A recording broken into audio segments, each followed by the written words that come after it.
please welcome the Chief Product Officer at Pinterest. Ladies and gentlemen, please welcome Sabrina Ellis. Great to have you here. Thank you. Enjoy the show.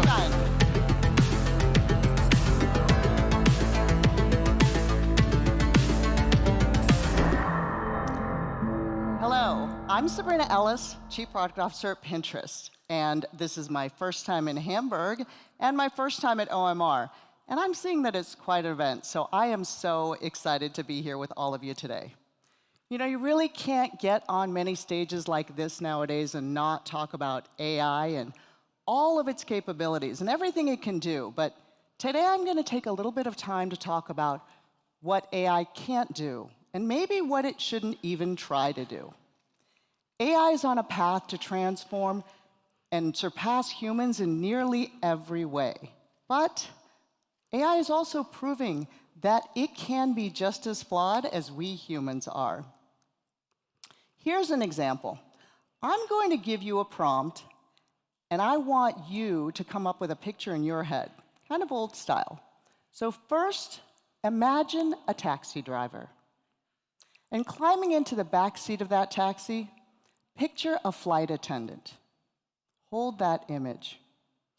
Whose taxi driver was a man? And who imagined a female flight attendant? Now, what happens when we give Gen AI that same prompt? Well, research has shown that certain AI models have a tendency to amplify these very same stereotypes, generating male taxi drivers and female flight attendants nearly every time. It makes sense. AI is only as good as the data that we train it on. And in many cases, this data is content that we've created. Our magazines, advertisements, movies, TV shows. If we aren't careful, AI can easily inherit and amplify all of our diversity problems. I don't think we're doomed, though. I am a lifelong technologist, and I'm very optimistic. I deeply believe that AI can help us see and think about ourselves in a more positive way. I know that because it's happening at Pinterest. Every month, more than 500 million people in the world come to Pinterest to find their inspiration and shop those dreams into reality. Gen Z is currently our fastest growing and most engaged audience. And we believe part of that reason is because of the positive experience that they're feeling on Pinterest. Gen Z users often tell us that social media, a lot of it they feel like is for other people. They either have to look good for other people or they're watching something that other people feel like they should. But on Pinterest, they tell us it's for them. It's what they're passionate about. It's what they love. It's what they want to be inspired by. It's a more personal experience. We've used AI for years to create a more positive, more inclusive online experience. But we also learned quickly that AI has its limitations. Some problems are just too complex, too sensitive, too human for AI to handle on its own. So today, I want to share what we've learned over the years and ask for your help as we work to build a more inclusive internet. Before I do that, let's start with the problem that we saw. You know, we heard from people that they had to hack our tools sometimes to find the content that looked like them. When searching, they'd add some qualifiers, things like summer style ideas, plus size, or black women's hairstyles. Look, I can relate. When I'm actually searching for cat eye makeup tutorials, I need to see it applied on eyes that look like mine, and Asian eyes are different. So look, this happens all the time on the internet. Really, people in marginalized communities, they're always having to take a little bit extra because they're not the default, and they need to take those extra steps to see themselves. People want to feel seen from the start without having to add these extra qualifiers. And honestly, people deserve to feel seen from the start. So we set out on a multi-year journey of listening, learning, and building, a journey that we're still on right now. In 2018, we introduced skin tone ranges so people could quickly find makeup tones that would match their skin. And in 2021, we added a hair pattern tool So people could filter so that if they had straight hair, curly hair, protective. And the feedback was both heartfelt and overwhelming. But these tools didn't fully solve the problem. No matter what, speaking for myself, when you have to go and actually take that drop down, it's kind of a little reminder that you're not the norm. So we knew we could do more, and without asking users to take that extra step. So we wanted to live the overall baseline experience by default, so the platform would be more diverse from the beginning. We began to increase skin tone representation across Pinterest, surfacing more people of more colors without any effort required by the users. It was a solid start, but we're still missing one of the most important elements of representation, and that's body type. Look, it's not controversial to say that our media has a bias for showing unattainable body types. Perfect, skinny people, they kind of dominate our movies, our TVs, our advertisements. And yes, there's been some improvement through the years, but honestly, larger bodies are still idealized, even when they're shown. Maybe people of a certain height or an hourglass figure. Body representation is even less represented for people with disabilities, shorter people who are larger, or people who are older. So we built on what we learned from our skin tone and our hair pattern tools. And I'm proud to say that we introduced body type technology this past fall. With computer vision, Pinterest can now consider shape, size, and form across more than 3.5 billion images. And we're now using these signals to deliver a more inclusive and more diverse experience right from the beginning. For example, search for date night looks, and you'll start seeing results that are filled with more body types and more skin tones. No extra work required. In addition, we're adding the ability to self-select on body types, so you can see those while you're searching for ideas on Pinterest, just like our skin tone and hair pattern tools. Body type ranges are now live in the US and Canada. And today, I'm very happy to announce that Body Type Ranges is coming to several additional countries, including right here in Germany, in the coming months. We're working on it right now. It'd be easy. We're always thinking of you as well. So it would be easy to say, look at what our AI can do now. But it's not that simple. In fact, really, machines are limited in what they can do, and they couldn't do this work alone. I want to take you under the hood about this technology and how we developed it. Because to fully talk about AI's capabilities, we also have to talk about its limitations. From a technical standpoint, AI can help us identify patterns and characteristics across billions of images. And this is incredibly powerful when you're doing something straightforward, like searching for maxi dresses. But when we're trying to do something like looking at body type and group body types, it's a little bit more sensitive. For example, what if the image only shows someone's face? What if it only shows their legs? Is the AI going to try to classify that person as thin or curvy? How exactly does AI define what a petite body type looks like, or a plus-size body?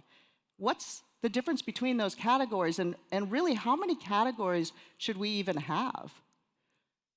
The best part for us is that we've learned a lot through our skin tone and our hair pattern tools, right? So we can actually build on that engineering expertise.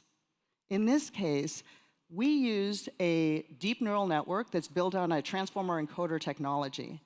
And what that does is it allows us to classify images much more efficiently. So we were able to actually classify and pre-train with billions of Pinterest images existing, and that encodes the information across hundreds of different dimensions. And with that level of detail, our ML is able to take all of those aspects of those images, compare them with the body type categories, and actually see what is correlated. Again, we tackled all of these technical challenges, but we recognized that there's still a human layer that was missing. Describing bodies, look, that's a really sensitive topic. And we had a responsibility to get this right. Think about all the different ways that we describe our bodies, and frankly, all of the different emotions and feelings that goes around with that. Some people embrace being called stocky, but others really don't. Our research team asked people to categorize all of these words on their own perception of what's appropriate, and we got a lot of mixed results. Look, I showed this slide to perfectly highlight the limits of our machines. This complexity, the real emotions and feelings that are associated with how we describe our bodies, that's why we don't train our AI on stacks and stacks of data alone at Pinterest. And it's why we didn't just let our AI sort group body types on its own. Instead, we worked with industry experts so that we could really account for all of those nuances that, frankly, the data just could not have in it. Human oversight is just as important as the signals when we're training our AI. Look, we started by talking to people of all body types, but especially those that were less represented and those that were the people in larger body types. We also partnered with expert organizations and advocacy groups to help us understand the nuances of body representation. And then we co-designed this body type technology together with them. Beyond the standard performance metrics, we asked our partners and users to evaluate the model's effectiveness. What was working? Where was it making mistakes? And then we would incorporate that feedback into the pipeline, and we'd iterate on it until the model got as accurate as possible. And through this process, we made a few key decisions. Going back to that challenge of using words to describe our bodies, we learned through feedback that using images was just a much more positive experience than being forced to choose between words like thin or curvy. You know, that tracked with what we hear from Pinterest. Often we hear from users that they're coming to Pinterest and they're not sure how to describe what they love, but they know it when they see it. So we took that education and we applied it here. And we actually just made it so that you don't have to use words at all. It's just by images. And that really resonated with people. We even had a photo shoot to create the diverse range of imagery that you see here. And we found that by putting everyone in similar types of clothing, it allowed people to really focus on the body types and not get as distracted by different types of clothing. Like, thanks to the help of our users and experts, we've already taken a massive step forward in building a more inclusive experience. But, you know, we're early in this journey, and it's part of the reason that people are actually coming to Pinterest. Our research has shown that our users want to see more diversity, and they actually want the control so that they can actually filter their results. In fact, we've already seen that people who use body type ranges had a 66% higher engagement rate per session than those who haven't used the tool. Look, this is what I love. We built what we felt like was the right thing to build, and then we heard from users that they enjoyed it, and then we saw from the metrics that it was also engaging them more. To me, that's a win-win. And more than the numbers, it's feedback like this that means the most. Growing up, it was always about just hiding my bigger body. I didn't want to explore fashion. All I wanted to do was cover my body and draw as little attention to myself as possible. I think that's like one thing the society kept telling me as a child and growing up is if I didn't look like the girl on the mannequin that wore that dress, that I could never wear it. It was not meant for me, nor was it made for me. Society has told me that I absolutely should not be wearing loud prints, loud patterns, anything that's going to draw a lot of attention to my body. When I'd see my friends wearing tube tops, I'm like, they look so cute and dainty, but I could never, like, these shoulders are, these are strong shoulders. I remember my high school prom, I wanted to get a backless dress, but I did still have back rolls then. I was like, oh, well, whenever they disappear, I'll wear it. That didn't happen. So I never wore the backless dress. I just typed in backless dress. I just typed in colorful outfits. Okay, the little rainbow button with the body types. You can just pick your body type. Oh my God, is this new? No, wait, stop. Ew, it's so exciting. Why am I emotional? There's so many options. Like actual women. Like there's not just one plus size person, there's different body types. Like the moment I put the body type, you see people that look like you. Okay, I chose one and everything changed. Being able to search by style and then filter by body is insane to me. Plus size bodies wearing crop tops, crazy, mind blowing. Yes, see a baggy top with baggy jeans. I love these blue shorts. It's like, okay, we can try that. When you see yourself, you just want to do more of it. You want to be part of that world more. I really want to go through my closet like right now. Really experimenting in this outfit allowed me to see myself in a different light. I've never tried a color like this before, and I'm really excited to see what I can come up with next. The new feature definitely has like given me a challenge to want to be more open. I can find bodies on the app that look like mine, so now it's easier to express myself because I see other women doing it. And to see it on a bigger body, it really helps me realize I can rock this. And look at me, I'm rocking it.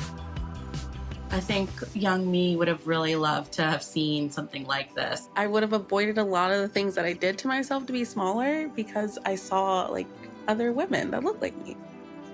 I probably would have loved myself, and I would have probably saw myself as the way that my friends saw me. I think I would have expressed myself more loudly, unapologetically. And I know that sounds like that's so dramatic, but no, it really would be life-changing to see this kind of representation and the different aesthetics on different bodies, and you know, like, oh, I can do this, I can try this. Right now, I can explore any fashion trend I want. Who's gonna tell me not to?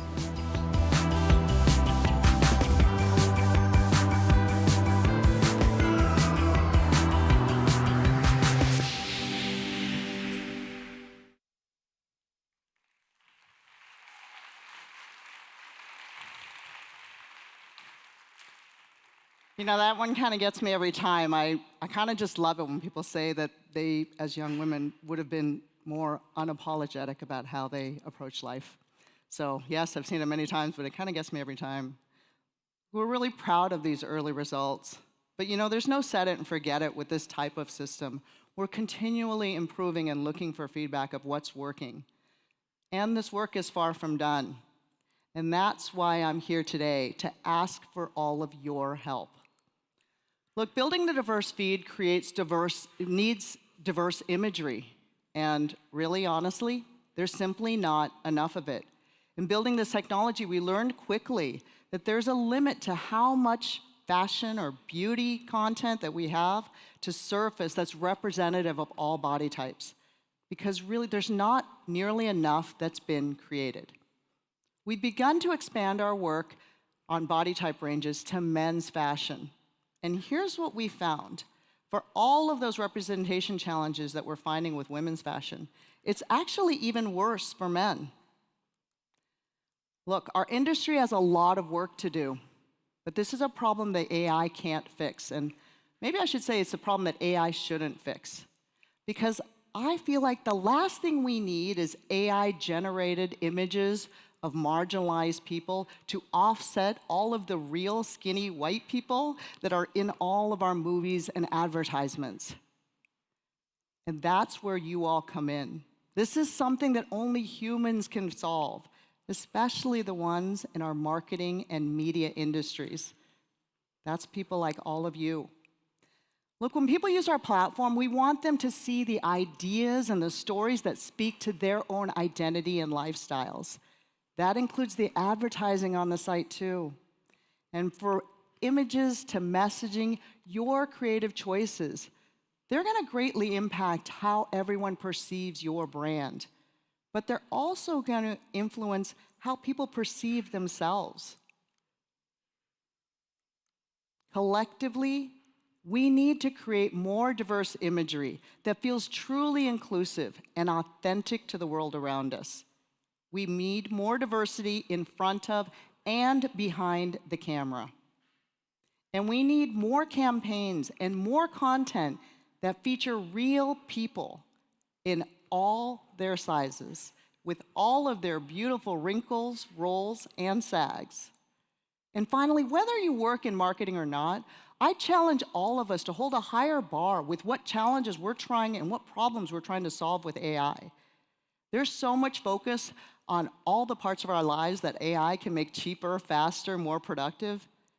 Technology is truly going to make our lives more efficient, but I believe technology should improve our emotional well-being. It should make us feel more positive. Those are the kinds of problems that we're trying to bring forward and that we're trying to solve at Pinterest. We're just getting started, and I hope that you'll join us in building for a better internet. AI is truly going to transform nearly every aspect of our lives. In that future world, what it looks like, whether it's more positive, more inclusive, more human, that is the question. And it's really up to all of us to determine that answer. Thank you so much for your time.